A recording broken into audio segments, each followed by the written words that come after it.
am Amber Anderson, and I am here with the next come up, and I'm here with the lovely Karan Kendrick.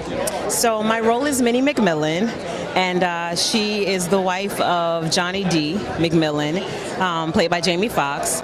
She's a real woman. These are real people, and so I wanted to make. You always want to work, with integrity, but I think it's heightened when you're actually sharing the life of someone, who really lives.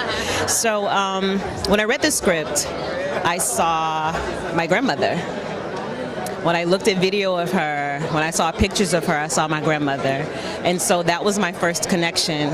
And then being from the rural South, I was around in the 80s, so I connected, honestly, with the press and curl.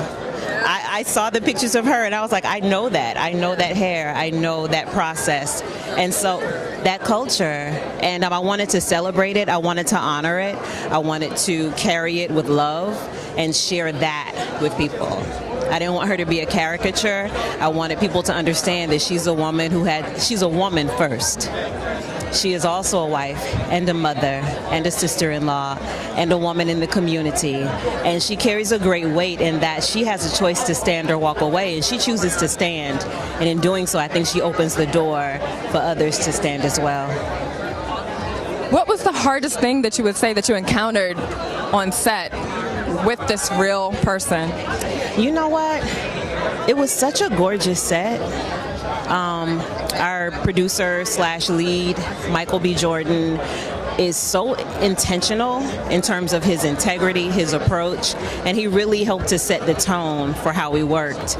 So every single person, it was kind of an unspoken rule that we were carrying precious cargo in our words and in our storytelling, in honoring Bryan Stevenson, the Equal Justice Initiative, and the work that they're doing.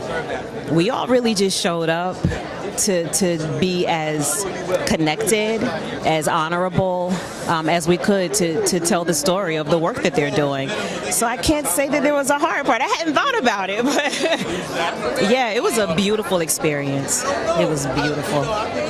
And finally, I'd just like to ask, what advice would you give our listeners who are also on their come up? Keep going. Sometimes the phone doesn't ring. Sometimes your agent doesn't call. And those are the moments that you have to really concrete in your mind what it is that you want, what you're working towards, and be about it, because it's coming, and the best thing you can be is ready. I love that. Thank you so much for stopping with us. Nice to meet you, Amber Anderson. It was lovely meeting you too. Thank you.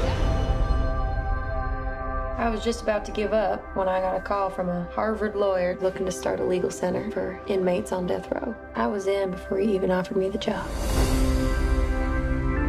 You the lawyer? Yes, ma'am. Thank you so much for driving all the way out here. Most lawyers barely make time to call. I can't believe you talked to all my people and said you're gonna fight for me. I did. It mean a lot.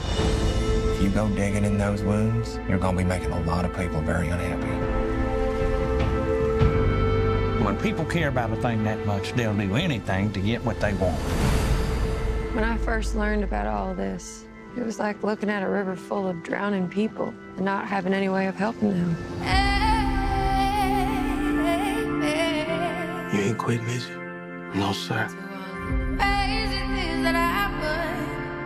Each of us is more than the worst thing that we've ever done. I know what it's like to be in the shadows. It's my dad. He did nothing wrong. It's never too late for justice. You're the only one cared enough to fight for me.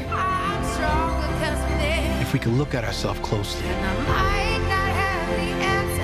we can change this world for the better. We all need grace. We all need mercy.